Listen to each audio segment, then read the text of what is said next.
Tell you what, let's bring our good friend Bernard Hollywood Williams. We got him on the phone. B-Dub. B-Dubs is on the line from Baltimore.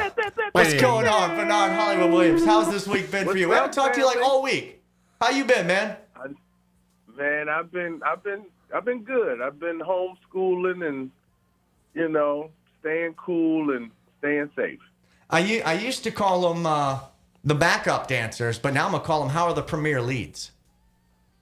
Yeah, man, they doing great, man. We got to come up with some new moves, man, because TikTok got everybody dancing. We got to come up with some new moves. Now that you're homeschooling, B-Dub, have you had to suspend or put any of your students in timeout? No, man. Shoot, we just be glad to breathe away from people. You know what I mean? I hear that. Going to the principal's office, by the way, is go see your mother. Is that right, Bernard? You don't want to do that.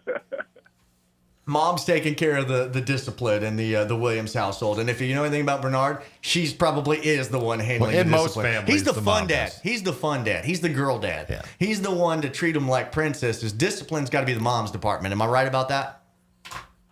I don't know, man. I'm not trying to knock you as a father. I'm just calling you a fun dad. I'm going to be able to tell you one day. It looks good on the Facebook and YouTube, but behind that, I'm the mean dad that make them read and make them clean up. So, you got to have a balance. We get the video. What we don't see is the argument 5 minutes. Dad, do we really have to do another video? Yeah, we do.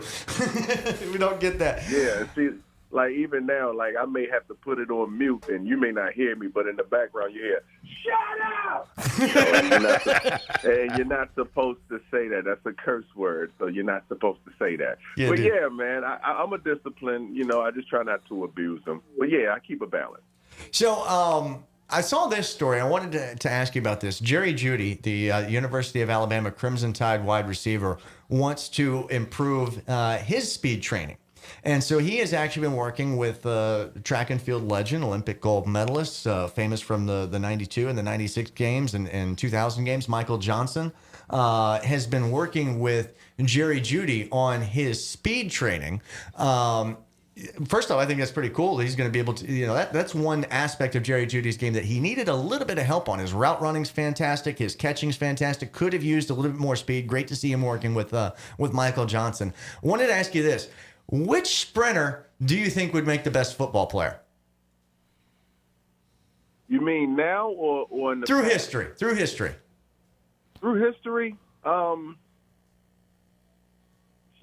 Oh, man. I put you totally on the spot. I'm going to go Nehemiah. Hold on. There's a lot of them. I would say, I don't know, man, because a lot of them were just really fast straight, but they just literally could not go sideways. You had Willie Gault. They didn't have any lateral skills at all. Like, they were just...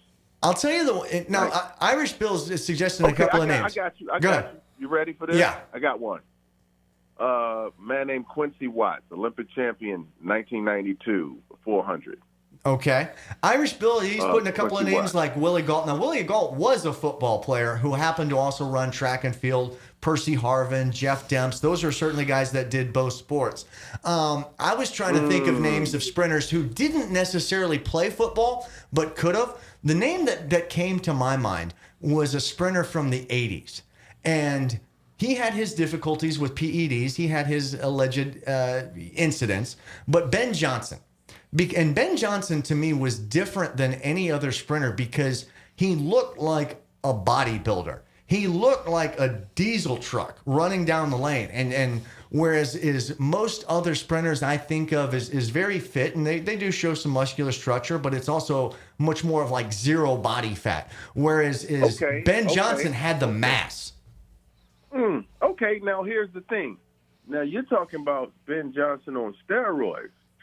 That'd be a great football player, but the real Ben Johnson, the one that got the bronze medal in 1984, his natural body, he would be a horrible football player because he wouldn't be big enough or make those cuts, but he was really quick.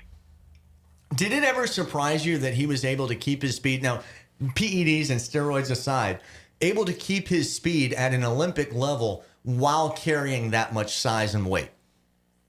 Yeah, but he only did it for like 2 years. He did it in 83 and 87 and 88. Mm-hmm.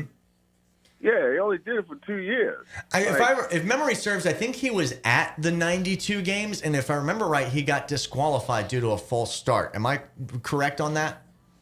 Probably so. Yeah, but a lot of these guys, I mean, it depends on when you ask that type of question. It depends on if you're talking about when he was on steroids or, Tim Montgomery looked pretty fast too that could play football. Ronaldo it just depends on it just depends on if you're talking about them clean or dirty. Ronaldo Nehemiah is another one I was thinking of from the 70s and 80s. Well, he actually did well, but he got hit really, really hard, and so that brought him back to track and field. Bernard, thanks for checking in. Always appreciate it when we do. We got to close out the show today, but we'll be back tomorrow. Make it a big Friday.